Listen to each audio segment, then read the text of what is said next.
पहा नवीन एपिसोड्स एकदम add free.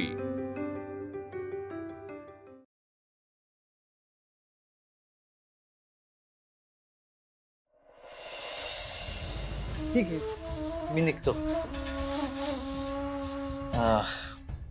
Okay. आणि हो, आता लवकरात लवकर तारीख ठरवावी लागेल ना साखरपुड्याची।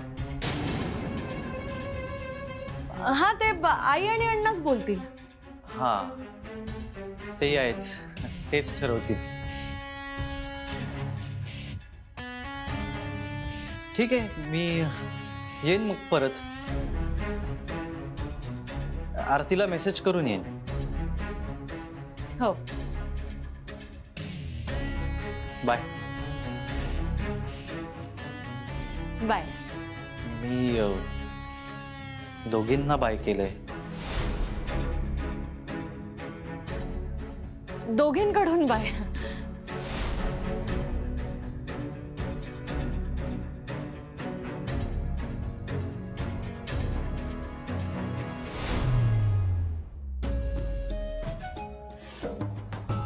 बाय।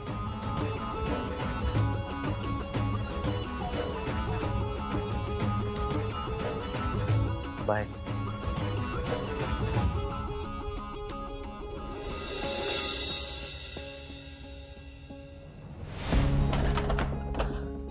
आता काय करायचं?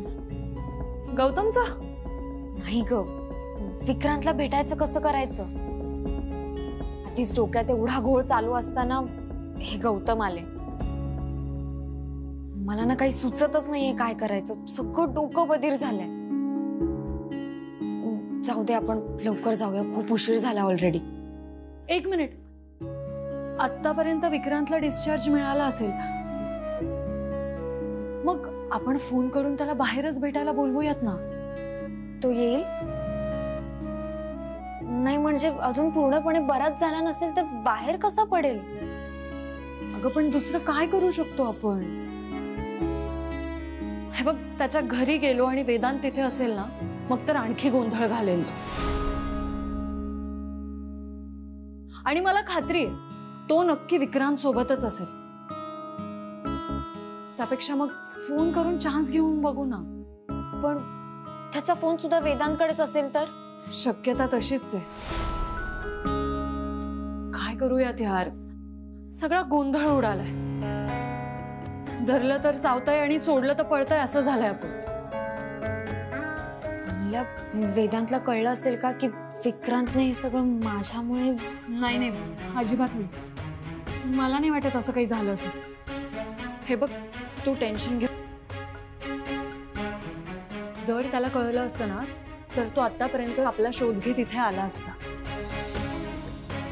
किंवा मग फोन करून आपल्याला नक्कीच जाब विचारलं असतं। नक्की ना? हो, नसेल कळलं।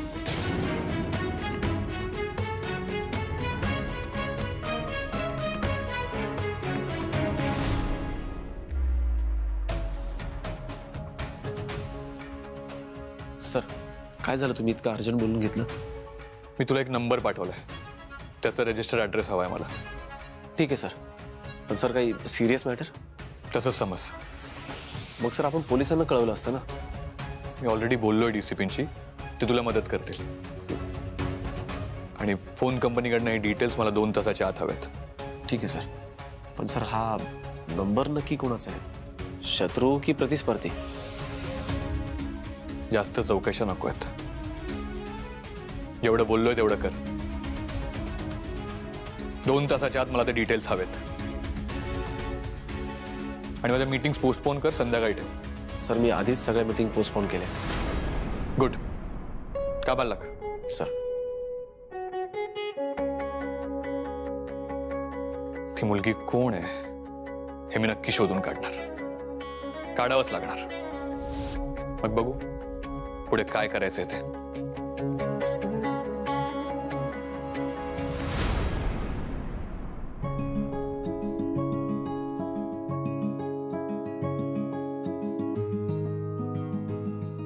तायडे, काही प्रॉब्लेम तर नाही होणार ना मुली? नाही ग, काही प्रॉब्लेम नाही होणार। आपलं ठरलंय ना त्याला कॉल करायचा, कर मग कॉल. लागते.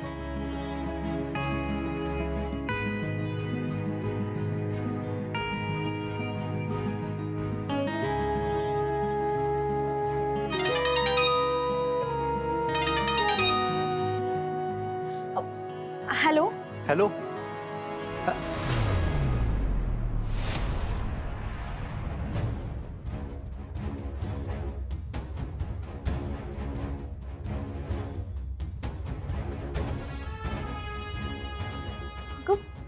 अमूल्य फोन उचलला होता त्याने, हॅलो पण म्हणाला, पण कट केला फोन. कट केला.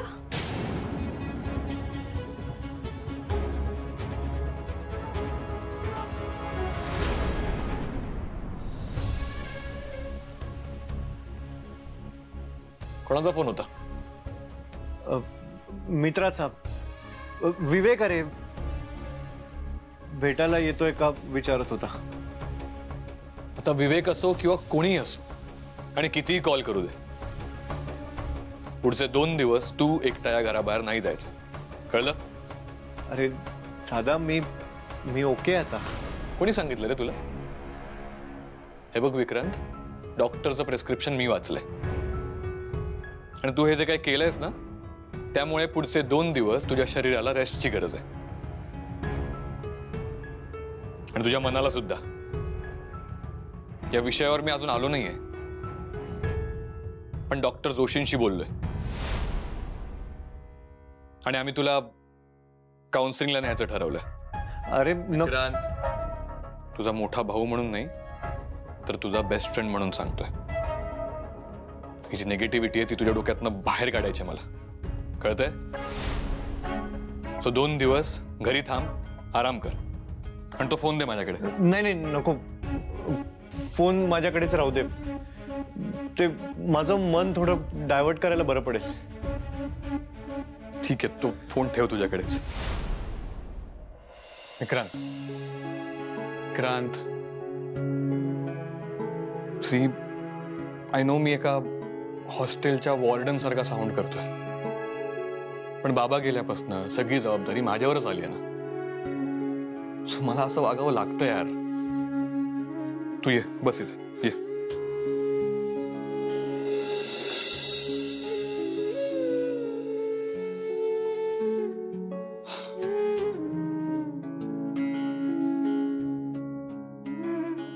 विक्रांत, माझा भाऊ जो माझा सगळ्यात जवळचा मित्र आहे आणि तो जर इतक्या टोकाच्या निर्णयापर्यंत पोहोचतोय तर हे माझं अपयश नाहीये का रे? विक्रांत, अरे तू मागितलेल्या एकाही गोष्टीला मी कधी नाही म्हणालोय का? नाही ना.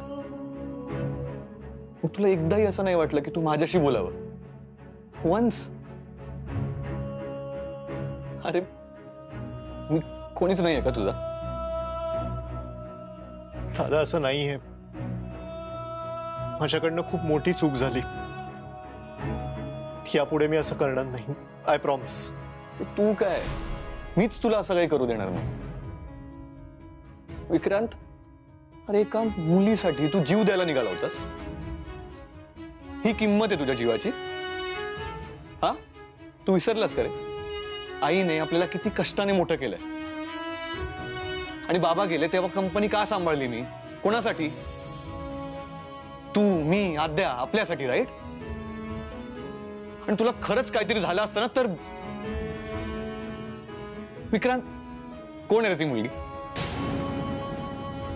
हा, कुठे राहते? काय नाव काय तिचं? दादा, या सगळ्यात तिची काहीच चूक नाहीये. हे बघ, तिने मला स्पष्टपणे सांगितलं होतं की तिचं लग्न ठरलंय. मीच मूर्खपणा केला आणि तिच्या प्रेमात पडलो. दादा, सगळीकडे मला तीच दिसत होती रे. तिने खूप प्रयत्न केला तिच्या परीने मला समजवायचा, पण यार कसं सांगू मी तुला? प्रेम हे असंच असतं.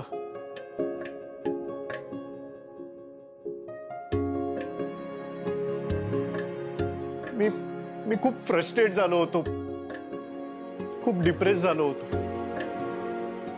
मला कळत नव्हतं मी तिच्याशिवाय कसा जगू शकेन. आणि त्यामुळे माझ्याकडनं ही चूक झाली. कोण आहे ती मुलगी आणि कुठे राहते? दादा प्लीज, मी तुला तिचं नाव नाही सांगणार आणि तू तिचा शोधही घेऊ नकोस. तिला खूप वाईट वाटेल रे, खूप त्रास होईल. तिला त्रास होतोय? अरे मला त्रास होतोय, तुला त्रास होतोय, त्याचं काय? आणि विक्रांत, हे प्रेम असं असतं, प्रेम तसं असतं, हे लेक्चर तू मला देऊ नकोस. आणि काय, तुला लग्न करायचंय ना? ठीक आहे, आम्ही तुझं लग्न योग्य अशा मुलीशी लावून देतो. ओके? दादा तसं नाहीये रे. मी लग्नासाठी डेस्परेट नाहीये. प्रेमात पडल्यावर हे होतं असं. ते असं सांगू नाही शकत. ते एक्सपिरियन्स करावं लागतं. नाही समजू शकत मी तुला. नको समजावूस मग. तुला समजतंय ना? पुरेस आहे. तसंही त्याचे दुष्परिणाम मी बघतोच आहे. दादा एक मिनिट. दादा मला सांग, हॉस्पिटलमध्ये असताना मला फास झाला होता का मला स्वप्न पडलं होतं? तू मला प्रॉमिस केलं होतंस माझा हात हातात घेऊन की तू त्या मुलीबरोबर माझं लग्न लावून देशील. तुला त्या मुलीशी लग्न करायचंय ना? ठीक आहे, चालेल, आपण त्या मुलीशी तुझं लग्न लावून देऊ. हा, मी त्या मुलीला शोधून आणतो. तीच मुलगी हवी ना तुला? अरे असं काय केलंय रे त्या मुलीने की तिला सोडून तुला दुसऱ्या कोणत्याच मुलीशी लग्न नाही करायचंय? मला असं नव्हतं म्हणायचं. आपण नाही, काम करू, तू इथे बसून राहा आणि हा वेडेपणा सुरू ठेव. आणि मी काय करतो, मी तुझ्या बाजूला येतो, बसतो, 24 तास लक्ष ठेवतो तुझ्यावर. आणि बिझनेस काय बंद करून टाकूया ना, कारण पैसे कमावून मी माझा भाऊ गमावू नाही शकत रे. मग मी माझ्या भावाच्या बाजूला बसून राहतो, हेच बेस्ट आहे. विक्रांत, तू कसं विसरू शकतोस रे? तुझ्या या प्रतापाबद्दल मी आईला सांगितलंही नाहीये. तिला जर कळलं असतं तर? तू इतका स्वार्थी कसा काय होऊ शकतोस रे? आणि विक्रांत, अमोल बद्दल विसरलास? माझा बेस्ट फ्रेंड होता तो. त्याला सुद्धा हे प्रेम नावाचं वेड लागलं आणि शेवटी काय झालं? त्या मुलीने नकार दिला. आणि अमोल सारख्या इतक्या हुशार मुलाने एका मुलीसाठी जीव दिला.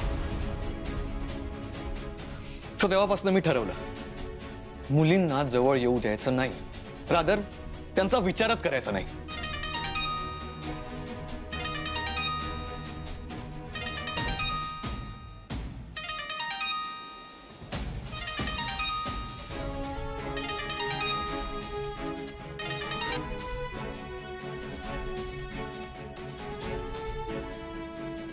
Vikrant,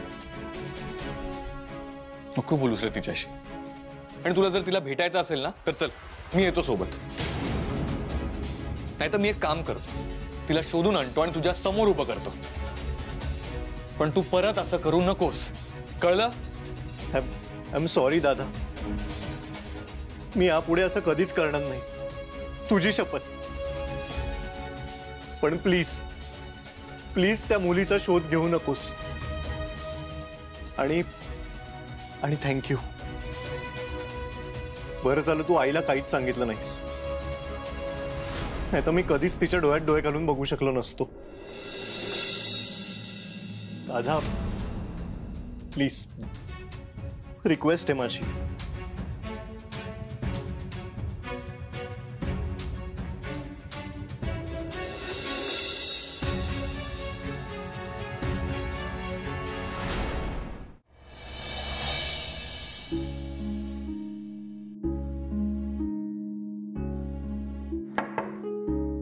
Come in.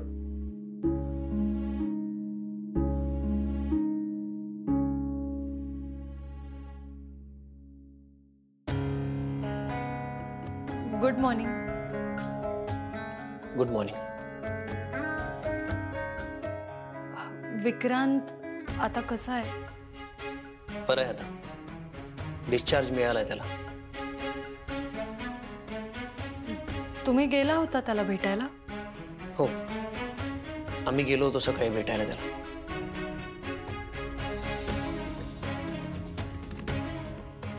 काही बोलला का तो? नाही, तो विषय काढायचाच नाहीये असं आमचं ठरलंय. वेदांत म्हणाला विक्रांतला त्रास होईल.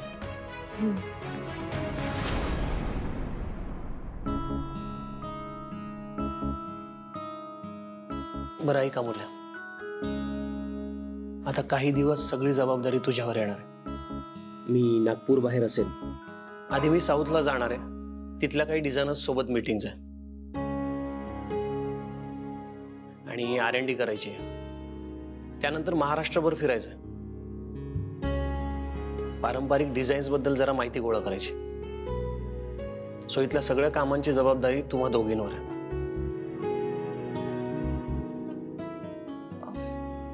तू काळजी नको करूस दादा, आम्ही आहोत. आणि वेदांतने दिलेलं काम सुरू आहे. ते वेळेत पूर्ण कर.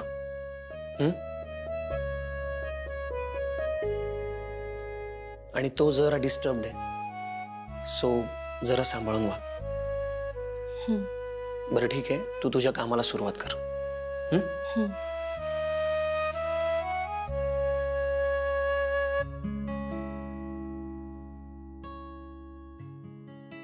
दादा, विक्रांतने का केलं असेल असं? म्हणजे तुम्हाला काही कळलंय का?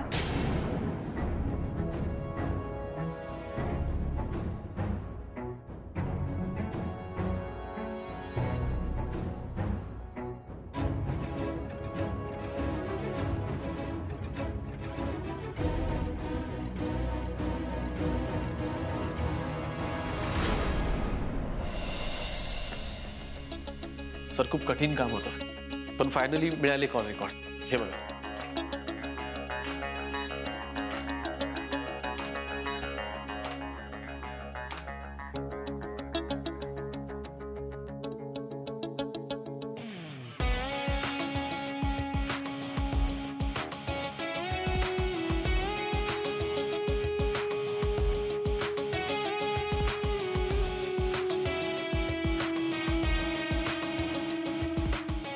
सर आधी ते दादच देत नव्हते. जेव्हा सांगितलं की तुम्ही DCP साहेबांचे फ्रेंड आहात, त्यानंतर मग त्यांनी पटापट पेपर्स दिले. आणि सॉरी सर. एक मिनिट. हा सर. आजच्या सगळ्या मीटिंग्स कॅन्सल कर. अहो पण सर आज तर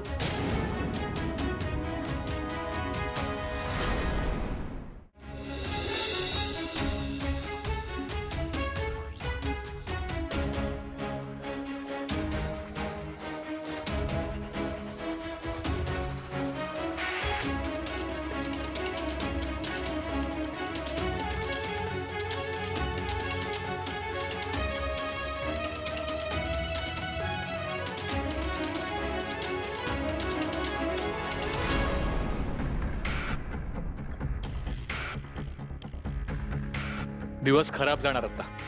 कशाला ठेवलंय सार्थक नीला इथे?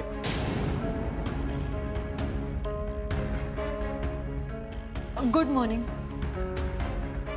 विक्रांत कसा आहे आता? तुला काय करायचंय?